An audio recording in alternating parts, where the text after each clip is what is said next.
அன்பே சிவமாகும், அறிவே குருவாகும். உண்மை அறிந்தாலே அட உள்ளம் தெளிவாகும்.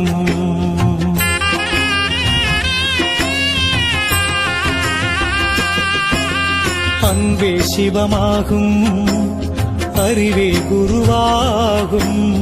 உண்மை அறிந்தாலே அட உள்ளம் தெளிவாகும்.